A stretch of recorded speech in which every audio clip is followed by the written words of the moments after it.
அனைவருக்கும் வணக்கம். இன்று நாம் வாசிக்க இருப்பது நினைவு அலைகள். நித்து சுந்தர வடிவேலு அவர்கள் எழுதிய சுயசரிதை நூல் அத்தியாயம் 18 தொடர்ச்சி. டிராக்டர் வாங்க பங்கு பணம் போடும்படி ஒப்புதல் கொடுத்தேன். மகிழ்ச்சியோடு சென்றார்கள். உளும் பொறியை வாங்கினார்கள். பெருமையோடு திரும்பினார்கள். பட்டினத்து ஓட்டியோடு நிறைவு கொண்டார்கள். உள்ளூர்காரர் எவரையும் பயிற்றுவிக்கவில்லை. முதல் பருவம் நாளூர்காரர்களும் போற்றும் அளவு பொறி திறமையாக செயல்பட்டது.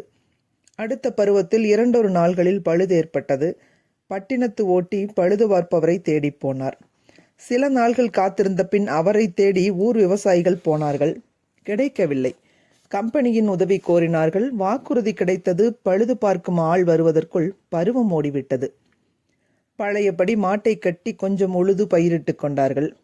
பழுது பார்க்க வந்த நிபுணர் டிராக்டரை சென்னைக்கு அனுப்பினால்தான் செப்பனிட்டு தர இயலும் என்று கையை விரித்து விட்டார்.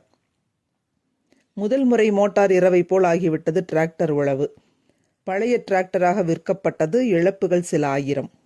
குறை எங்கே? புதிய முறைக்கு தேவையானவர்களை உள்ளூரிலேயே உருவாக்கி கொள்ளாமே இக்குறை. நாடு பல வகையில் தொழில்மயமாகி வருகிறது. விஞ்ஞானம் வீடுதோறும் குடிசைதோறும் வந்துவிட்டது. அதை இயக்க செப்பனிட எங்கோ உள்ளவர்களை நம்பியிருத்தல் தேவைக்கு உதவாது, உடனடியாக உதவாது என்பதை நாடு இன்றும் போதிய அளவு உணரவில்லை. தொழிற்பள்ளிகளில் சென்ற நூற்றாண்டையே நினைத்து கொண்டு ஏதோ சொல்லிக் கொடுக்கிறோம். இன்றைய தேவைகளுக்கு பயிற்சி கொடுப்பதில்லை. பயிற்சி பெறுவோரும் வாழையடி வாழையாக யாரிடமோ கைகட்டி பிழைத்தவர்கள் தாமே முயன்று பாடுபட்டு முன்னுக்கு வரும் போக்கு அவர்கள் குருதியில் இல்லை. எனவே ஒரு பால் பல பக்கம் பல வகை பொறிகள் நாள் கணக்கில் பழுது பார்க்கப்படாததால் வேலை கிடைக்கிறது.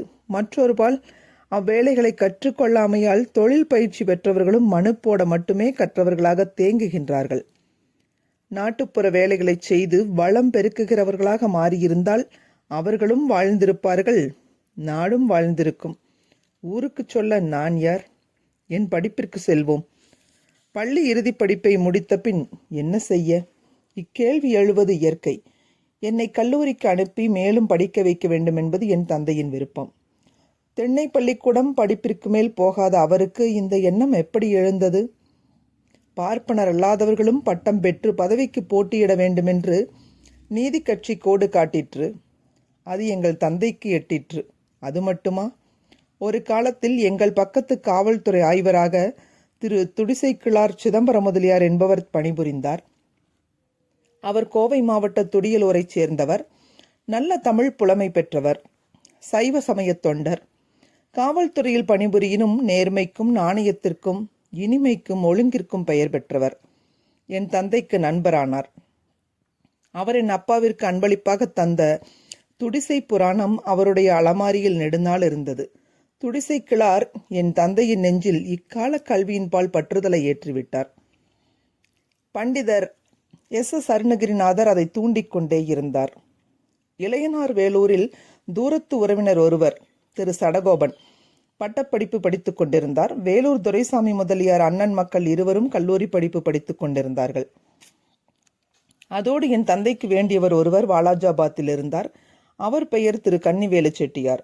அவரை அடிக்கடி காண்பது உண்டு. அவர் செல்வர். அவருடைய தம்பியாகி திரு M.T. ராஜு ஆண்டர்சன் உயர்நிலைப் பள்ளியில் படித்து முடித்துவிட்டு கல்லூரியில் சேர்ந்திருந்தார். அதுவும் தூண்டுதலாக அமைந்தது.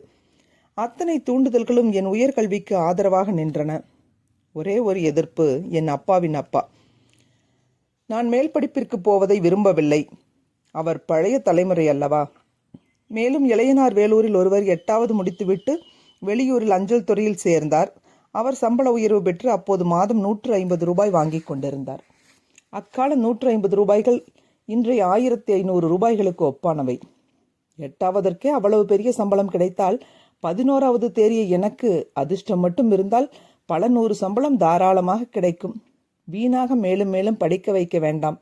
அதனால் பணச்செலவு மட்டுமா? பட்டினம் போனால் கெட்டுப்போவான் என்பது ஊர் வழக்கு. இவற்றை எடுத்துக்காட்டி என்னை உயர்நிலைப் பள்ளியோடு நிறுத்திவிடும்படி தாத்தா கூறினார். மீண்டும் மீண்டும் வற்புறுத்தினார். இவ்வழக்குகள் தீரும் மட்டும் தேர்வுகள் காத்திருக்குமா? உரிய காலத்தில் வந்தன. பொது தேர்வுகள் என்னை மிரட்டவில்லை. எங்கள் பள்ளியில் எழுதாமல் பச்சையப்பன் உயர்நிலைப் பள்ளிக்கு சென்று எழுத நேர்ந்தும் அச்சமூட்டவில்லை. வகுப்பில் கவனமாக கேட்டோம். வீட்டில் பொறுப்பாக படித்தோம். பாடங்களுக்கு அப்பால் கேட்கப் போவதில்லை. அப்புறம் அச்சம் எதற்கு என்னும் நம்பிக்கையோடு என் நண்பர்களும் நானும் தேர்வுகளை எழுதினோம். கேள்வித்தாளை முழுவதும் படித்து முடிப்போம். அப்புறமே எழுத வேண்டிய கேள்விகளை தேர்ந்தெடுப்போம். அமைதியாக படபடப்பின்றி எழுதி வந்தோம். ஒவ்வொரு நாளும் நிறைவோடு வெளியேறினோம். பொது கணக்கு தான் எளிதாக தோன்றிற்று. 100க்கு 100 வாங்குவேன் என்னும் பூரிப்பு என்னை அறியாமலே மகிழ்ச்சி வயப்பட்டேன். களிப்பும் தீங்கானதல்லவா? வெளியே வந்து மற்றவர்களோடு ஒப்பிடுகையில் கடைசி கணக்கில் வழி சரியாக இருந்தும் முடிவு தவறாகிவிட்டது தெரிந்தது. தொடர்வோம். அலைகள் ஓய்வதில்லை.